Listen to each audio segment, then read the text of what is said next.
Tonight on Business Live, government aims at using media budget to address inflation and reset the economy.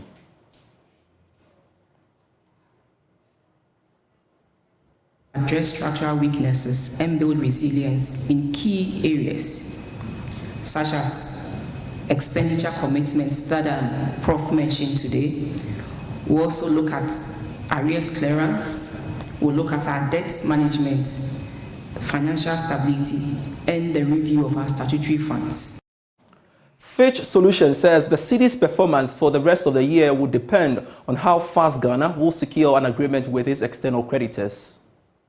I believe that the city's trajectory will remain somewhat choppy by historical standards, as the performance of the currency will largely depend on the negotiations between Ghana and its external creditors. Plus, some companies to gain access to commercial papers for short-term financing by the end of the year as regulators roll out the framework for this agreement. We want to go live by we are hoping the SEC gives us approval soon so we can launch this market by the third quarter of the year. That is our aspiration, and we are working with the SEC to make sure that happens. These and many more shortly.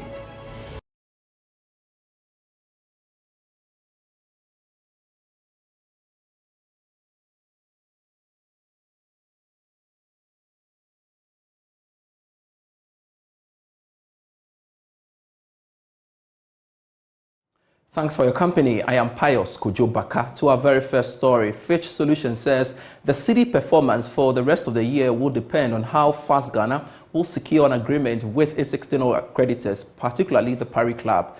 It warns that the negotiation for a deal may, however, take long, similar to that of Zambia. Now, the local currency's performance since the approval of the International Monetary Fund program has been relatively stable. Now, in a recent macroeconomic update on sub-Saharan Africa, the UK-based firm pointed out that it has unlikely there will be a severe capital and financial outflows compared to that of last year. Mike Uruninga is a senior country analyst for sub-Saharan Africa, speaking at a Fitch Solutions program. Disbursements of foreign currency by the IMF will provide the Bank of Ghana with more ammunition to defend the currency, informing our view that a large sell-off, as we saw in 2022 and earlier this year, is unlikely.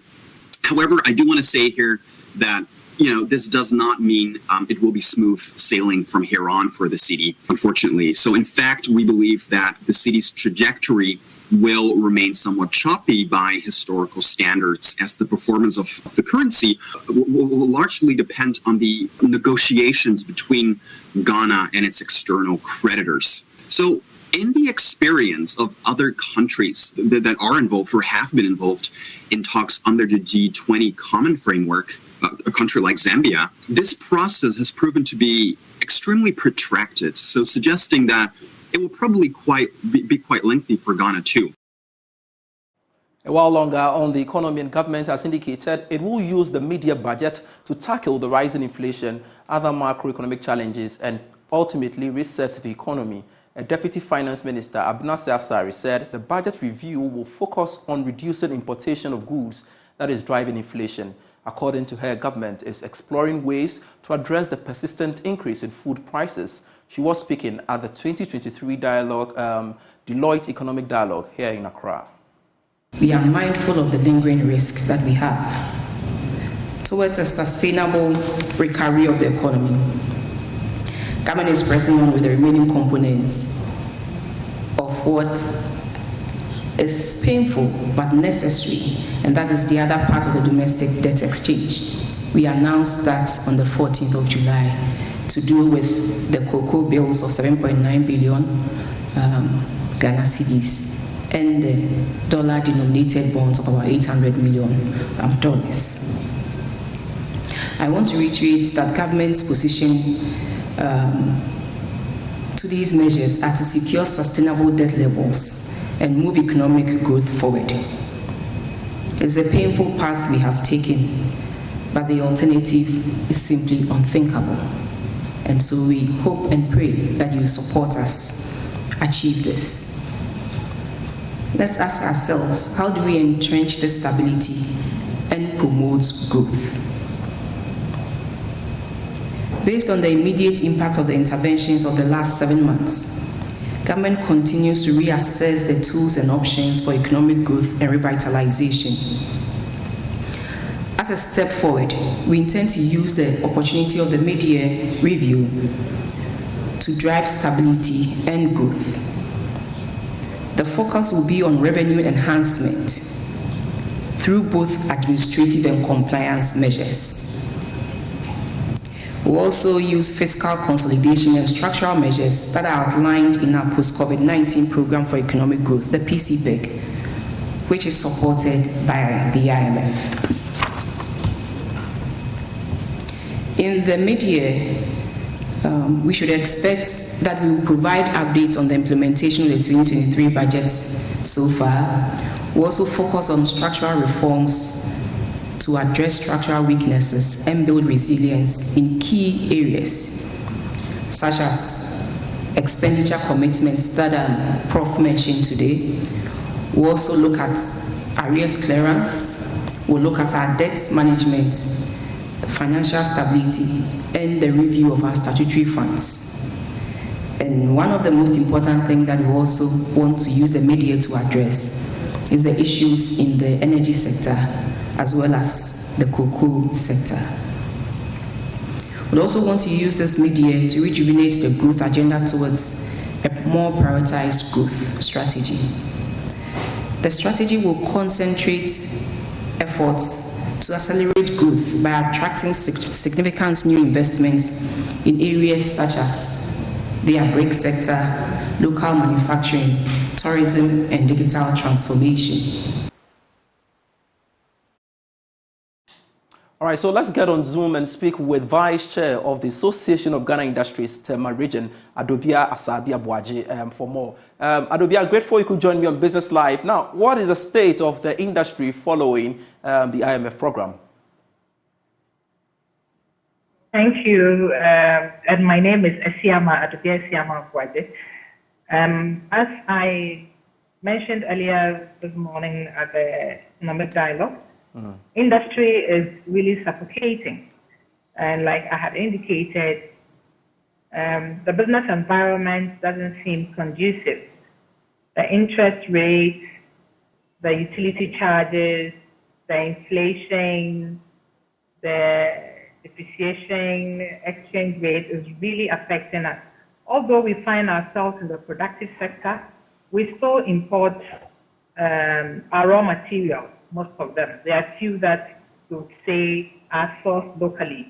And where we even have local sourcing, there's always a mix, having some imported items mixed up. And so if the exchange rate is not stable, it gets affected. And I had also indicated that we seem risky now because the kind of interest rates we have, it's difficult to go borrowing for business.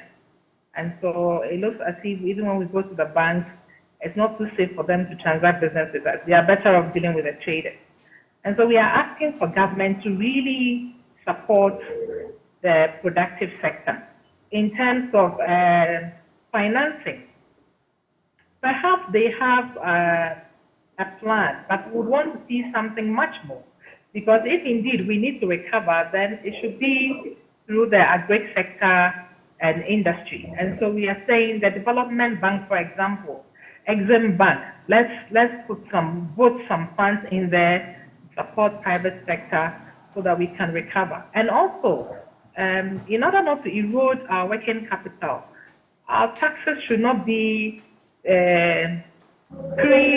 pre-production, but it should be post-production. Because then, if it's pre-production, you use all your money to pay taxes. And so if we can get some waivers on our raw materials as inputs, then at the point of churning out the finished goods, we'll be able to pay taxes instead. And I'm pretty sure the introduction of the policy measures which government introduced have had a toll on your operations as well. But going forward, come Monday or Tuesday, I should say, the finance minister is expected to read the media budget. What are you looking out for in that media presentation? Oh, actually, indeed, it does affect, but we are also looking out for the straight levy of the 6%, it is cost to us because it's not recoverable. We only recover the 15% back. And so we are asking that it should be merged instead of decoupling it and paying tax on tax. Let's put them together. Even if we are not reducing the VAT and you want us to pay the 21%, it should be a straight tax on the base, not 6% absorbed and then the 15% recovered. So we are looking forward to a modification of the VAT and the straight levy. We are also looking forward to the COVID levy being totally removed because it's no more a pandemic, is it? And so if WHO says COVID is no more a pandemic, then our expectation is that as a matter of principle, it came on board at a time of crisis. And so if the crisis no more exists, irrespective of the fact that we might have incurred some expenses during the COVID period, we should be able to take it off and rather look for other alternatives to make the difference. Talking about the COVID levy, I doubt though, because I've had several conversations with economists who have highlighted the need for the COVID levy should be retained because when it comes to revenue mobilization, it's a little bit challenging. So they seem to kind of maintain that as a way of, improving or as a means to, improve revenue mobilization as well. Well, and that is where it pushes business to sometimes lose confidence in some of these levies that are proposed or perhaps implemented. There isn't any sunset clause. When would COVID levy end? And I recall we had special import levy. It should have been taken off quite some number of years ago. It is still there with us, and we are still paying. So one way or the other, something has to be done. We are not talking of the excise tax because it is too early. It just got rolled out. So it's too early to say you don't expect to see it. It will be with us for a while.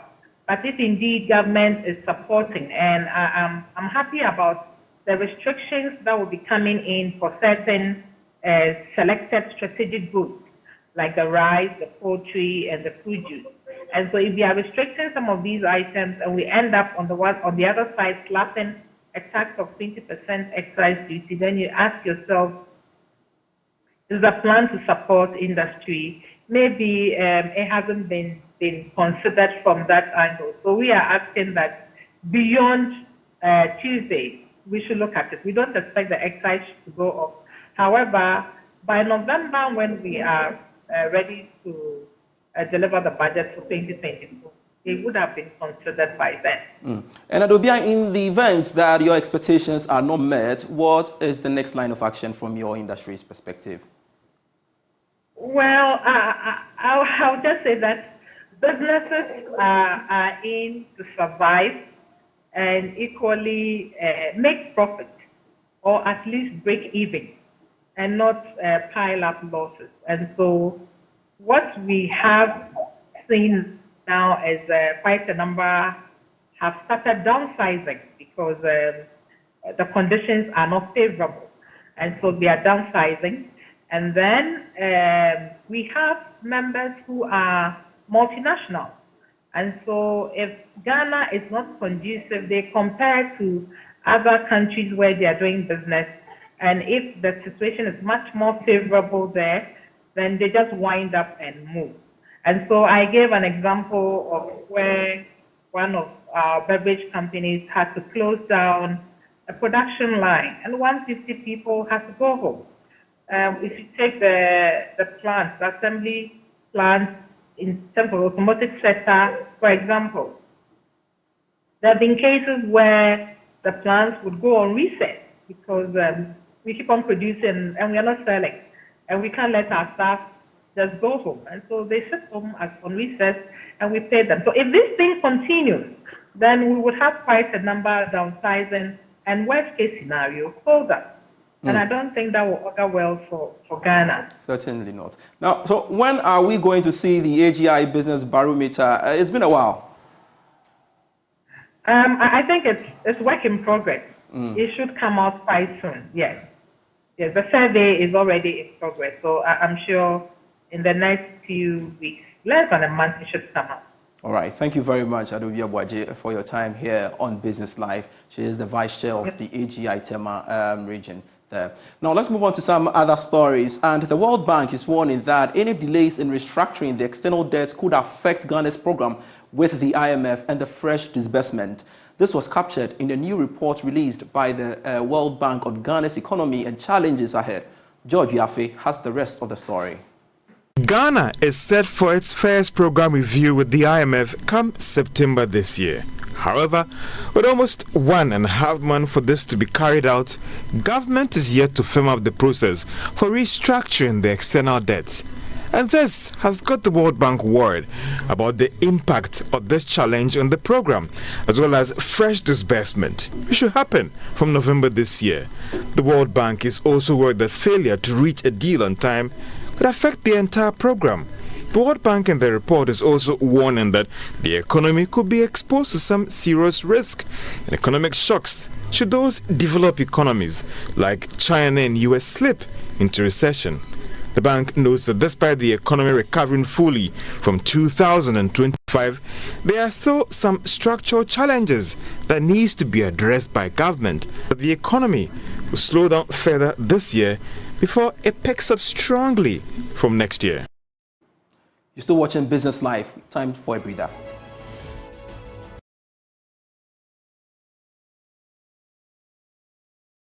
Hello, welcome back. The Ghana Stock Exchange has announced its readiness to begin a commercial paper market by the end of the year. According to the Managing Director of the exchange, Abena Moa, the move will seek to provide short-term funding support for companies with high credit ratings. She emphasized that the initiative will deepen and expand Ghana's securities market and improve liquidity access for economic development. She has been speaking at a breakfast meeting held on the development of a commercial paper market in Ghana. As part of efforts to deepen Ghana's securities market, the Ghana Stock Exchange has held a breakfast meeting on the development of a commercial paper market. The move, which is intended to offer short-term funding support to meet working capital needs of companies, saw relevant stakeholders in the sector deliberate on the rollout of the framework. Speaking at the ceremony, Chief Executive Officer of the Ghana Stock Exchange, Abena Moa, emphasized that the move, which is expected to begin in the last quarter of the year, will also enhance diversification. Today we have our private pension funds with over 51 billion Ghana cedis under management. They are looking to diversify the various investment opportunities. And we have companies that are looking outside of their bank loans for financing. We are creating this market to bring those investors to companies that need this type of financing. And that is why we are working with the Securities and Exchange Commission. We are working through the Ghana Fixed Income Markets Technical Committee to create this market. On developing the right regulations to champion the smooth rollout of the program, managing partner at Benchi Enchil and Lecha, Seth Asante, explained that the self-regulatory system will offer a less bureaucratic process which will ease the access of funds. So the structure that we are putting in place is robust, and we are hoping that the SEC will look at that structure and be convinced that if it delegates some of its functions to the listing committee, it will be handled effectively. And particularly also that having that SRO status, the self-regulatory status, is very important for the structure we want to develop. Because without it, because of the short-term nature of the market, speed to market is very important, and we need to be able to have a structure that issuers can come in and have their instrument listed and cheaper as quickly as possible. The head of investment banking at Stanbic Bank Ghana, Kobe Benchi Enchil, detailed that the initiative will enhance confidence in the market. The government debt restructuring, it's become very clear that investors, pension funds, asset managers, etc., they need alternative avenues to be able to put money to work. So the market indeed is ready. It's just for us to now make it happen, take the first steps, put in place the regulation, and then ensure that there is education so people understand that these avenues currently exist. The president of ACI Ghana, Lawrence Oselaja Bwampong, called for enhanced awareness to deepen the market. And when you look at typical investors who invest in money market securities and other capital markets securities, it becomes a lot difficult to understand, to invest if they do not understand. And so as ACI Ghana, we would obviously focus on the education bit, ensuring that we tap into the expertise of our members to provide education, training, and all the requisite skills to all stakeholders, ranging from media houses, journalists, investor groups, high net worth individuals, and all stakeholders. So education is key. The initiative, which is expected to begin by the end of the third quarter of this year, is part of several moves by the Ghana Stock Exchange to improve diversification, deepen the market, and improve liquidity access. Now, AngloGold Ashanti is contributing to ending period poverty in the Obuasi municipality by investing in resources to manage menstruation. The implementation of the company's 10,000 sanitary pads to schools initiative is to help attain 100% participation of girls in education. There is more in this report. For the past 2 years, 14-year-old Enima has been starving to buy sanitary pads during menstruation. Although she lives with her father, she is shy to tell him she had started menstruating. I stay with only my father, so when it comes to me buying sanitary pads, I feel shy asking him for money. So I starve myself in order to get money to buy the sanitary pad. Girls in selected schools in the Obuasi municipality received 5 packs of sanitary pads each from AngloGold Ashanti. Enima, a final year student of the Union Methodist Junior High School, applauded the gesture of the gold mining company. When these sanitary pads came in hand, I think I don't have to starve myself to get money to buy it again. I would like to say thank you to AngloGold Ashanti for bringing us these sanitary pads. In 2020 and 2021, 86 and 96% respectively of girls participated in the Basic Education Certificate examination. The campaign of distributing 10,000 pads in Obuasi began after the municipality recorded a decline in the participation of girls in education. The initiative, which began in May this year, has witnessed 100% participation of the girls in the BECE. This significant improvement has been attributed to a number of policies rolled out to keep the girls in school. Cecilia Salifu is Municipal Coordinator for Girl Child Education, Obuasi Municipality. It's a very useful course they have taken because municipal girls, municipal education, some years we were having problem with enrollment of girls or girls staying in school to learn because of menstruation. When they menstruate, they start to sit at home.